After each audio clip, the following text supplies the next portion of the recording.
आज या निमित्ताने एवढंच विचारू इच्छितो की जसं वृक्ष लागवडीचं या ठिकाणी 11,000 झाडं लागणे हे माझ्या मतदारसंघामध्ये मंगळवेढा तालुक्यामध्ये झालेलं आहे, तर त्यावेळेला 1,000 सुद्धा झाडं तिथे लावलेली नव्हती अध्यक्ष महोदय. आणि तिथले सरपंच त्या ठिकाणी त्या वन अधिकाऱ्यांच्याकडे ज्या वेळेला तक्रार करायला गेले तर वन अधिकाऱ्यांनी त्या सरपंचाला डोनज म्हणून गाव आहे मंगळवेढा तालुक्यामध्ये, तर त्या सरपंचाला त्या ठिकाणी दम दिला गेला की त्या ठिकाणी तू सरकारी कामात जी बाब या ठिकाणी नमूद करण्याचा प्रयत्न केला त्याच्यात तथ्यांश आहे. तो तथ्यांश लक्षात घेताच त्या एका अधिकाऱ्याला निलंबित करण्यात आलेलं आहे. अन्य आणि न्यायालयाने अशा प्रकारची कुठेतरी निर्वाला दिलेला आहे, अशा प्रकारचं कुठे नाहीये. आणि म्हणून आपण आपल्याकडे असलेली कागदपत्रे माझ्याकडे तुम्ही सादर करा, आपल्या मागणीनुसार त्याच्यावर पुनर्तपास करायला लावू आपण, आणि त्याच्यामध्ये जे निष्पन्न अपार करण्यामध्ये असतील त्यांच्यावर निश्चितपणे कारवाई करू. अध्यक्ष महोदय असे अनेक घोटाळे आहेत, तर अध्यक्ष महोदय त्या जिथं जिथं ज्या ठिकाणी वन विभागाचे अक्वायर केलेली जिथं जिथं झाडं लावायची आहेत, ज्या ठिकाणी झाडं लावलेली आहेत तिथं पानवटे, सीसी डॅम, चेक डॅम, मातीचे हे जी करायची जी नुसते हे कागदावरतीच केलेले आहेत अध्यक्ष महोदय. आणि हे कागदावरती करून त्या वन्यजीव प्राण्यांचं त्या ठिकाणी जिथं पाणी टँकरने टाकायचं आहे तिथं पाणतळे न करता त्या ठिकाणी टँकरचंही बिल काढलं जातंय, ते पाणतळेचंही बिल काढलं जातंय. गोष्टीचा या सीसीटी, टीसीएम, चेकडॅम, माती तिथल्या आतले असणारे पानवटे हे न करता बिलं उचललेले आहेत. हाही मोठा घोटाळा आहे. तर माझी मंत्री महोदयांना आपल्या मार्फत विनंती आहे, या सगळ्या कामांची खातेनिहाय चौकशी करून अध्यक्ष महोदय त्याचे फोटो सुद्धा या ठिकाणी मी आणलेले आहेत. या सगळे अध्यक्ष महोदय सन्माननीय सदस्यांनी बऱ्याच कामाचा उल्लेख केलेला आहे. त्यांच्याकडे जे जे पुरावे असतील ते त्या ठिकाणी माझ्याकडे पाठवावेत. पुन्हा मी सांगतो की सूक्ष्म पद्धतीनं त्या ठिकाणी तपासणी करून जे घटक त्याला जबाबदारी असतील त्या सर्वांवर कार्यवाही करण्यात येईल. किशोर सुभाष अहिरे तत्कालीन वनक्षेत्रपाल यांच्यावर महाराष्ट्र वनक्षेत्रपाल बाब अशी की जर त्यांनी जर गुन्हा केला असेल तर त्याला ज्यांनी गुन्हा केला नाही त्या घटकाला कसं सस्पेंड करणार, त्याच्यावर कशी कारवाई करणार. बोरिवलीचे राखीव वनक्षेत्रातील पाचवाखाडी भागात वनखंड क्रमांक 1144 मध्ये हजरत पीर मामू भांजे दर्गा ट्रस्टने केलेल्या अतिक्रमणाबद्दल ही लक्षवेधी अध्यक्ष महोदय. सदर जमिनीवर 7/7/2023 रोजी अतिक्रमणाबाबत नोटीस बजावली होती. 8 दिवसाच्या आत ते आपण अतिक्रमण काढून टाकण्यात यावे हे देखील सांगण्यात आले होते, परंतु अध्यक्ष महोदय आज रोजीपर्यंत संबंधित ट्रस्टने स्वतःहून ते काढलेले नाही आणि वन विभागाच्या अधिकारी यांनी देखील त्याचे गांभीर्य अतिक्रमण निष्कासित करण्याची कार्यवाही केलेली नाही. अध्यक्ष महोदय याच्यामध्ये कायदा सुव्यवस्था आणि राष्ट्रीय सुरक्षेचा देखील प्रश्न उद्भवलेला आहे अध्यक्ष महोदय. कारण की त्या ठिकाणी एअरफोर्सचा एक महत्वाचा बेस आहे आणि एअरफोर्सच्या अधिकाऱ्यांनी देखील 2023ला संबंधित अधिकाऱ्यांना पत्र देखील दिलं होतं की हे अशा प्रकारे नियमाचं उल्लंघन केलेलं आहे आणि अतिक्रमित आहे, तरी देखील याच्यावर कारवाई झालेली आहे अध्यक्ष महोदय.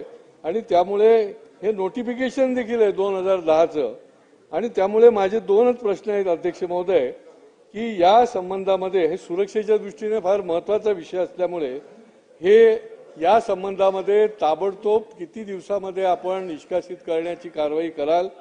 आणि दुसरा माझा एक उपप्रश्न आहे अध्यक्ष महोदय की संजय गांधी उद्यानाच्या जवळच जे येऊरच्या भागामध्ये म्हणजे असं कोणाचा दबाव आहे की त्याच्यामध्ये जे पब आहे, टर्फ आहे, हॉटेल आहेत, अनेक बांधकामं आजही अनधिकृतपणे चालू आहेत, पण कोणी त्याला वाली आहे की नाही.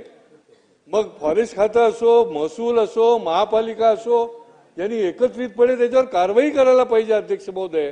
कारण की वन्यजीव जे आहेत ते त्या ठिकाणी त्यांचा हा प्रश्न आहे, तिथे प्रदूषणाचा प्रश्न आहे, दर अधिवेशनामध्ये हा प्रश्न येतो, पण त्याच्यावर कुठल्याही प्रकारचं काही ठोस अशी कारवाई केली जात नाही. आणि त्याच्यामुळे या ट्रस्टने केलेल्या अतिक्रमणाच्या संबंधामध्ये ताबडतोब आपण कारवाई करणार का, आणि दुसरा येऊरच्या संबंधामध्ये, असे माझे दोन स्पेसिफिक प्रश्न आहेत अध्यक्ष महोदय. सन्माननीय सदस्य संजयजी केलकर यांनी जी लक्षवेधी उपस्थित केलेली आहेत. त्याच्यामध्ये त्यांनी सांगितलेल्या बाबी या सत्य आहेत.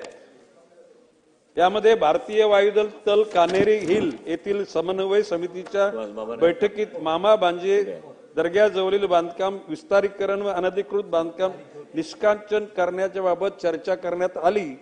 त्याप्रमाणे वनखंड क्रमांक 1144 येथील अतिक्रमणाबाबत हजरत पीर मामू भांजे दर्गा ट्रस्ट विरोधात वन विभागाने गुन्हा नोंदवला.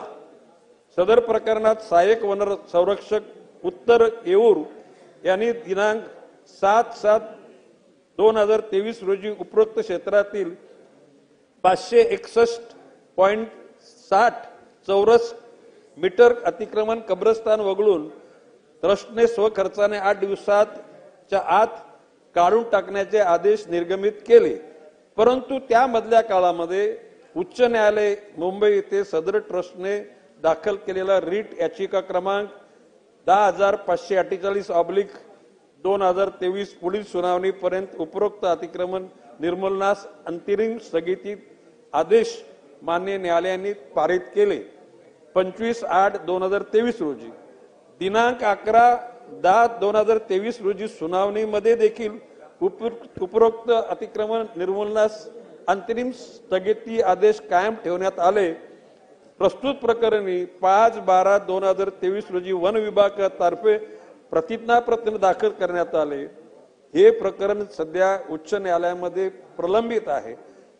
त्या अनुषंगानं पाठपुरावा वन खात्याचे वरिष्ठ अधिकारी करीत आहेत. ज्या दिवशी या गोष्टीचा निवाडा येईल त्या दिवशी कारवाई निश्चितपणे होईल. राहता राहिला सन्माननीय सदस्य संजय केलकर यांनी येऊर परिसरामध्ये असलेले बंगले हॉटेल मोटेल याचा विषय काढला. वन खात्याच्या बाहेर खाजगी जागा आहेत. त्या खाजगी जागावर बांधलेले मोटेल हॉटेल याच्यावर बंगले याच्यावर कारवाई वन खाता नाही करू शकत. त्या परिसरात असलेले महानगरपालिका वगैरे त्यांनी ती कारवाई करायची आहे. वन खात्याच्या अंतर्गत असल्या तर त्या ठिकाणी कुठलेही हॉटेल मोटेल बंगला घोडागाडी तिथे ठेवली जाणार नाही. एवढं मी संजयजी केलकरांना आश्वासित करतो.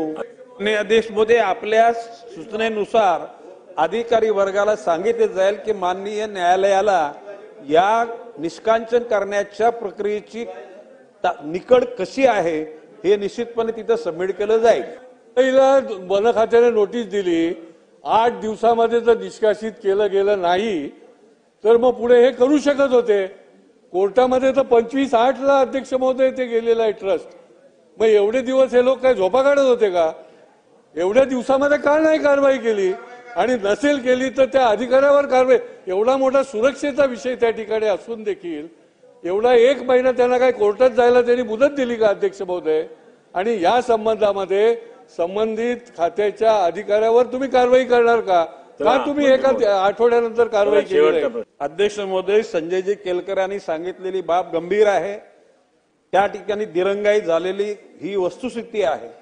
परंतु आता सांगण्याची गरज, खातं कॉन्स्टंट असतं. परंतु आता हे या खात्याचा मंत्री म्हणून मी सध्या 2-2.5 महिन्यामध्ये आणि ही लक्षवेधी आज झालेली या बाबतीमध्ये वरिष्ठ पातळीवर चर्चा करून या बाबतीमध्ये आपल्या मार्फत म्हणजे वन खात्यामार्फत माननीय न्यायालयाला ह्या गोष्टीचं निश्चितपणे गांभीर्य त्या ठिकाणी पुटअप केलं जाईल आणि मग न्यायालयाकडून आदेश मिळवण्याचा प्रयत्न करू.